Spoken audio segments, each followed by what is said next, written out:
ஆன்மீக துளிகள். சிவனின் பாதுகை உள்ள தலம். ராமரின் பாதுகைகள் அன்று அயோத்தியை ஆண்டது. சிவபெருமானின் பாதுகைகள் தன் பக்தரை ஆட்கொண்டது. அந்த பாதுகைகள் இன்றும் நம் தமிழகத்தில் உள்ளது என்றால் ஆச்சரியமாக உள்ளதல்லவா? கடவுள் உண்மையிலேயே உண்டா? இருந்தால் நேரில் தோன்றுவாரா? நமக்காக வருவாரா என்ற கேள்விகளுக்கு விடையாக பல வரலாற்று சம்பவங்கள் நடந்ததுண்டு.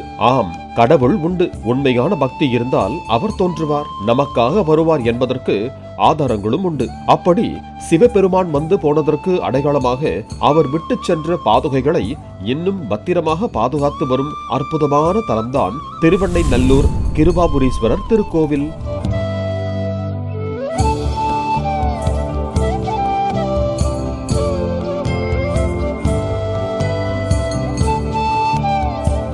இந்த கோவில் விழுப்புரத்திலிருந்து 19 கிலோமீட்டர் தொலைவில் உள்ள திருவெண்ணைநல்லூர் என்ற ஊரில் அமைந்திருக்கிறது.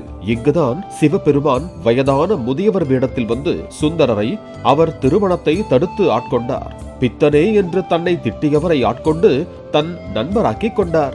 நாயன்மார்களில் ஒருவரான சுந்தரர் பூமியில் பிறப்பதற்கு முன் கைலாலயத்தில் அணுக்கத் தொண்டராக சிவபெருமானுக்கு சேவை செய்து வந்தவர். ஒருமுறை நந்தவனத்தில் பூ பறித்த பொழுது பார்வதியின் தோழிகள் கமலினி மற்றும் அணிந்ததை ஆகிய இருவரை பார்த்ததும் அவர் காதல் வயப்பட்டார். அவர்களும் சுந்தரர் அழகில் மயங்கி காதல் கொண்டார்கள்.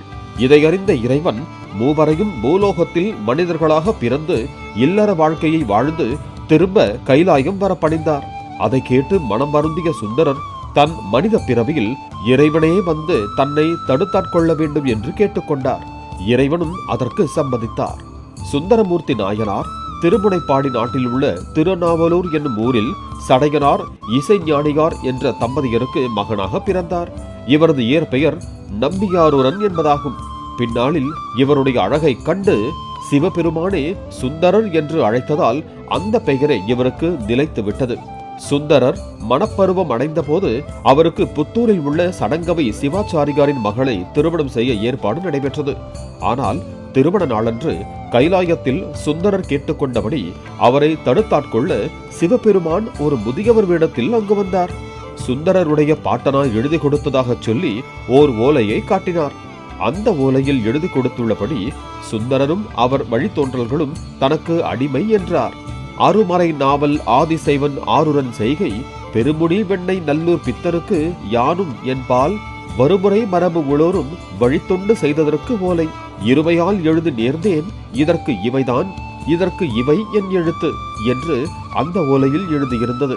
அந்த ஓலையை பிடுங்கி கிழித்தெறிந்த சுந்தரர் முதியவரை பித்தன் என்று திட்டினார். கண்டபடி வசை பாடினார். ஆனால் முதியவர் விடவே இல்லை.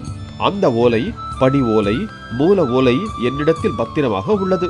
திருவெண்ணைநல்லூர் வந்து பெரியோர் முன்னிலையில் என் வழக்கை தீர்க்க வேண்டும் என கூறி அவரை திருவெண்ணைநல்லூருக்கு வலுக்கட்டாயமாக அழைத்து வந்தார். திருவெண்ணைநல்லூர் வழக்காடு மன்றத்தில் கூடியிருந்தவர்களிடம் தன் ஆதாரமான மூல ஓலையை காட்டினார். அதில் உள்ள கையெழுத்து உண்மையானதுதான் என்பதை அறிந்த பெரியோர்கள் சுந்தரரை கிழவருக்கு அடிமையாக போகச் சொன்னார்கள். பின்னர் அந்த பெரியவர்கள், முதியவரே, தாங்கள் யார்? இதற்கு முன்னால் நாங்கள் உங்களை பார்த்ததே இல்லையே என்று கேட்டார்கள்.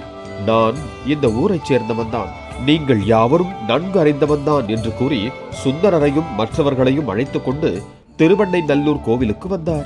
பின்பு சிவபெருமான் தனது காலணியை சன்னதியின் வாசலில் கழற்றி விட்டுவிட்டு சன்னதிக்குள் சென்றார். சென்றவர் அப்படியே மறைந்து விட்டார்.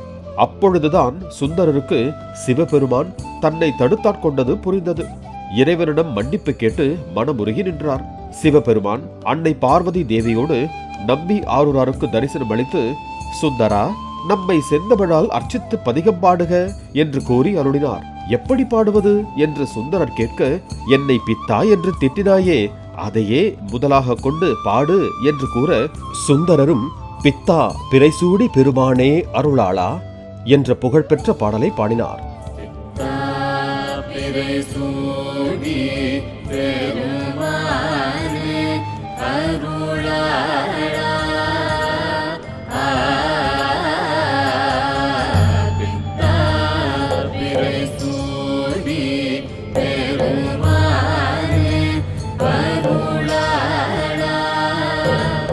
அதில் இருந்து ஈசன் எழுந்தருளியிருக்கும் தலந்தோறும் சென்று தேவார திருப்பதிகங்கள் பாடி அற்புதங்கள் நிகழ்த்தி பெரும் சைவ தொண்டாற்றினார்.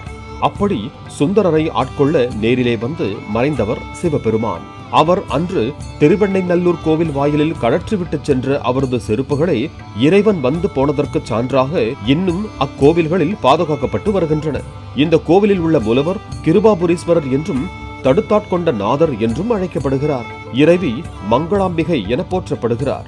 இக்கோவிலின் கருவறை முன் மண்டபத்திலேயே ஒரு பெரிய கண்ணாடி பேழையில் வைத்து இறைவனின் பாதுகைகள் பாதுகாக்கப்பட்டு வருகின்றன. மிக மிக பழமையான தோற்றத்தில் மரத்தாலான காலணிகளாக இவை தோற்றமளிக்கின்றன. இந்த பாதுகைகளுக்கு வில்வ இலைகளால் அர்ச்சனை செய்து பக்தர்கள் வழிபடுகிறார்கள்.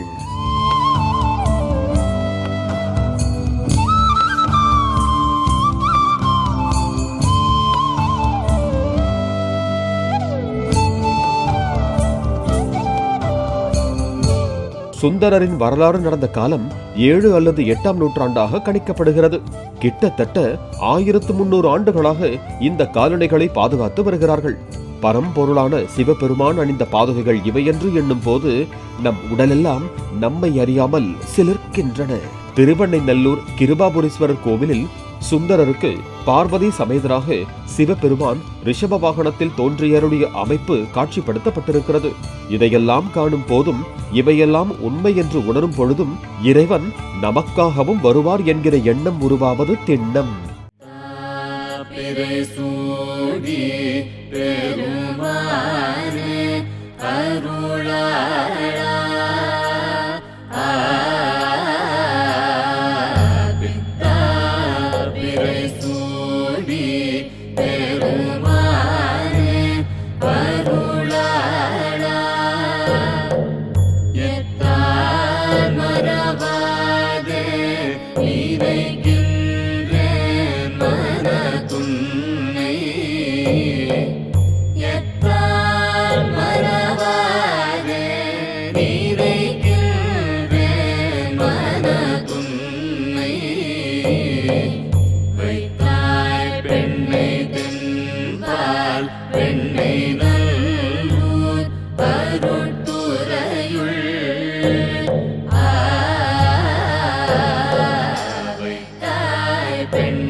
ஆன்மீக துளிகள் சிவனின் பாதுகை உள்ள தலம்.